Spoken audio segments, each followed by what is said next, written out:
Olá, eu sou a professora Josiane e juntos iremos abordar a disciplina sobre métodos e técnicas para a elaboração de projetos e de relatórios profissionais.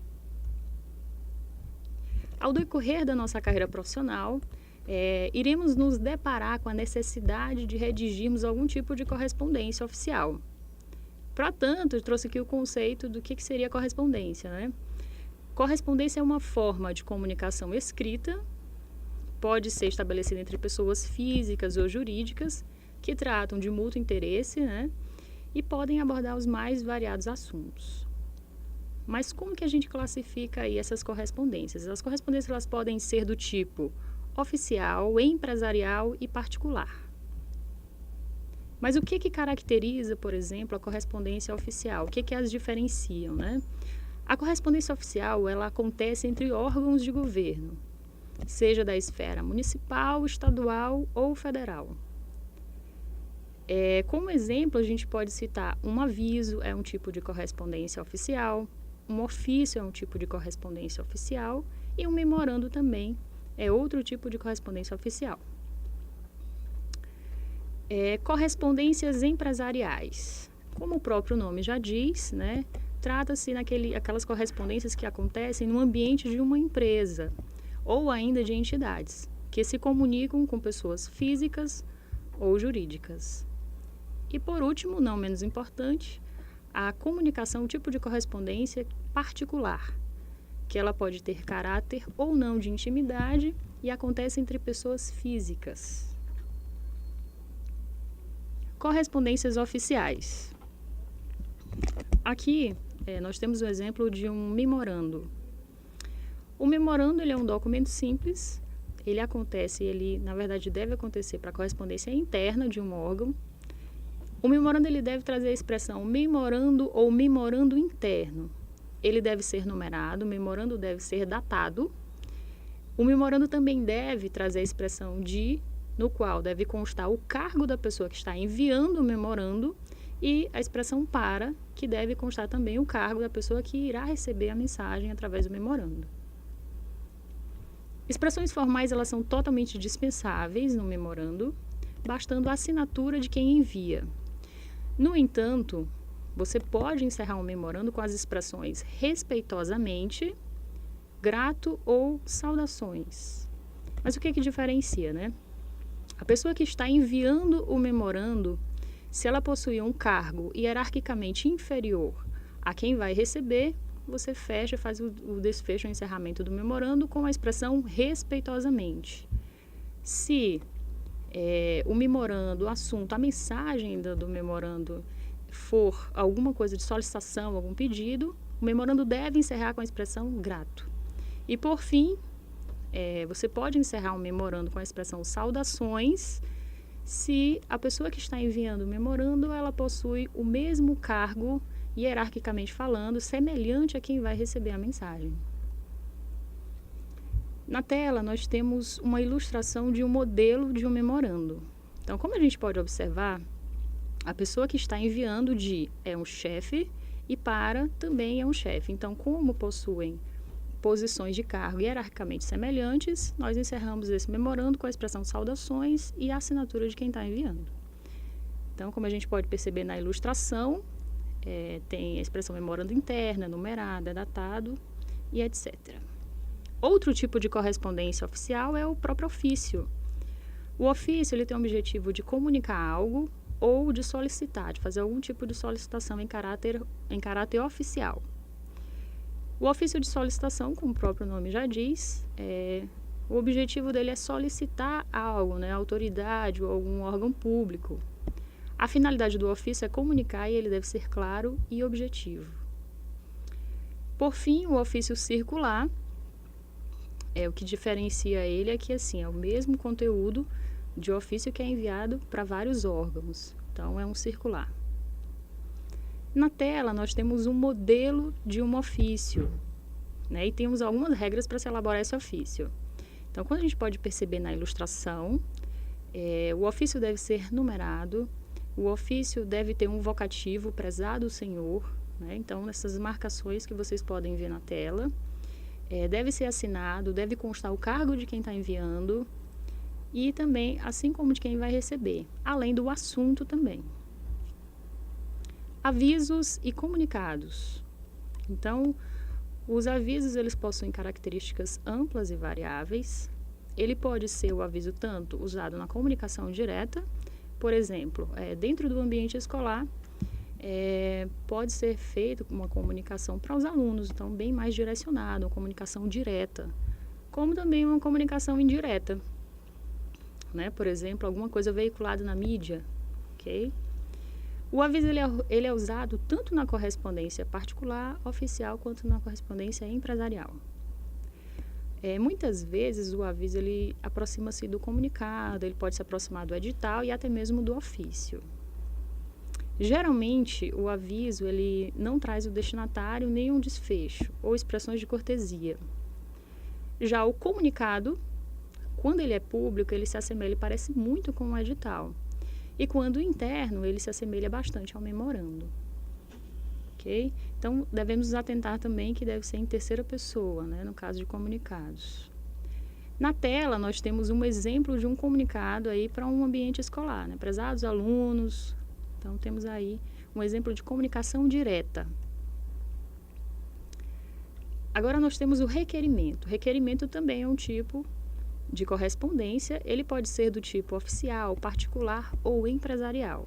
Então, dependendo de quem envia e de quem o recebe. O que é o requerimento? O requerimento é um pedido, né, que a pessoa faz para uma outra pessoa de uma posição hierárquica superior.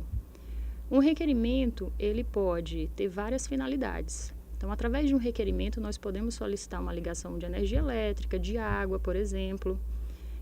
Podemos fazer uma solicitação para obtenção de emprego, então é através do requerimento, que é esse tipo de correspondência que fazemos esses tipos de solicitações. O que o atestado, a declaração e a certidão têm em comum? O atestado, ele como o próprio nome está dizendo, ele atesta, né? Ele é um documento que atesta a verdade a respeito de outra pessoa. Por exemplo, se um prestador de serviço ele realiza uma atividade, presta um serviço lá para um órgão público ou para uma empresa, e ele pede para comprovar um currículo, um atestado de capacidade técnica. Então, é realizado isso. Então, tipo, atesta a verdade a respeito dessa pessoa, né? Então, a empresa constatou que essa pessoa fez os serviços, né? E aí atesta que daquele período ela fez, realmente é capaz de fazer aquele tipo de serviço, aquele tipo de atividade. É incomum em repartições públicas eles fornecerem atestados ao invés de declarações. O atestado ele é diferente da certidão, por quê? A certidão ela prova fatos permanentes. Por exemplo, certidão de nascimento é uma coisa permanente, certidão de inteiro teor de imóvel é uma coisa permanente. Já o atestado não, são fatos transitórios, um atestado de saúde, né? Um atestado, por exemplo, de capacidade técnica, que foi o exemplo que a gente já deu. Na ilustração, nós temos um exemplo de declaração. Então, o que a gente pode observar? Na verdade, tem dois exemplos na tela. Dependendo de quem envia e de quem recebe, a declaração ela pode ser do tipo particular, oficial, né? Então, nós temos esses dois exemplos aí na tela.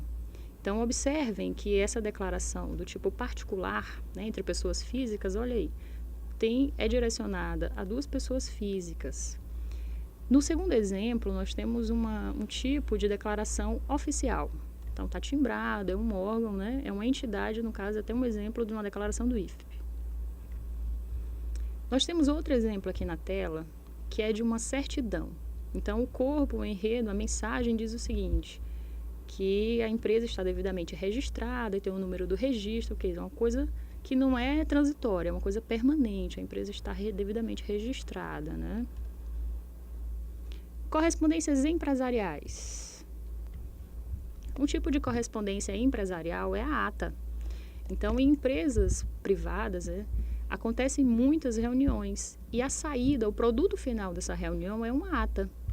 Aí, o que tem nessa ata, né? A ata ele é um documento, né, que traz fatos e resoluções de uma reunião ou assembleia. As páginas da ata devem ser numeradas e rubricadas. As atas elas também podem ser digitalizadas. Hoje em dia faz muito uso da ata digitalizada. Não usamos a expressão redigir uma ata, mas sim lavrar uma ata. Na parte do desenvolvimento da ata, que deverão constar, na verdade, as decisões, do que foi decidido naquela reunião, né? E, por último, tem um fechamento, que é a terceira parte da ata, que é de forma padronizada. Então, na tela, nós temos um modelo de ata. Observem que a ata ela é constituída num único parágrafo. Então, nesse parágrafo tem informações sobre data, pessoas que participaram, que mediaram essa reunião e as decisões. Na tela, nós temos 3 exemplos de convites, que podem ser, né, tem um exemplo de cada um, particular, empresarial e oficial. Na tela, nós temos um exemplo de comunicado de demissão. O que seria isso? Então, acontece em muitas empresas, no ambiente de empresas privadas, pessoas, às vezes funcionários, abandonam o emprego. E a empresa não consegue nem fazer o desligamento desse funcionário, não consegue demitir. Então, a empresa, para ter um respaldo legal, ela publica, né, coloca no jornal de grande veiculação que está lá demitindo aquele funcionário para ela se resguardar legalmente. Na tela nós temos exemplos de recibos particulares também, empresariais. Agora nós vamos para correspondências particulares. Então a gente trouxe alguns exemplos, vai comentar aqui. Então, na tela nós temos uma ilustração de um abaixo-assinado. O que seria um abaixo-assinado? Abaixo-assinado, o corpo da mensagem, alguma reivindicação, algum pedido, algum protesto, alguma manifestação, que deve constar a relação das pessoas que concordam com essa mensagem, bem como o número do registro geral. Nós temos na tela um modelo de um pedido de emprego. Então, aqui, para a gente ilustrar melhor, nós temos na tela outro exemplo, um exemplo de carta ou telegrama, que é um exemplo aí de correspondência particular. Na outra tela, nós temos um exemplo de pedido de demissão. Bom, para a gente redigir todas essas correspondências, nós precisamos nos atentar aos pronomes de tratamento adequados. Então, para isso, tem uma telazinha que eu coloquei aqui para a gente estar relembrando esses pronomes de tratamento. Por exemplo, se nós formos enviar um ofício para vereadores, nós devemos usar o pronome de tratamento para se referir aos vereadores como Vossa Senhoria. Se nós formos enviar um ofício para juízes de direito, nós devemos usar a expressão Vossa Excelência. Para finalizar, sintetizando o que nós vimos na aula de hoje, eu trouxe aqui um slide resumo que traz os principais tipos de comunicados, que são os comunicados oficiais, que é o que a gente enfatizou aqui nessa aula, que é o aviso, o ofício e o memorando. Então, esse quadro resumo ele é muito interessante porque vamos na segunda linha, cabeçalho, e vamos fazer o cruzamento aí com a segunda coluna. O aviso, ele precisa ou não de cabeçalho? Não. O ofício precisa de cabeçalho? Sim, ele precisa constar com o nome do órgão, o endereço do órgão, o telefone e o e-mail da pessoa de contato. E por último, o memorando, ele precisa de cabeçalho? Não. Nós temos aqui algumas observações que, se formos enviar algum ofício para o presidente da República, presidente do Congresso, tribunal, devemos usar a expressão respeitosamente, né? Já para os demais, a gente deve usar a expressão atenciosamente.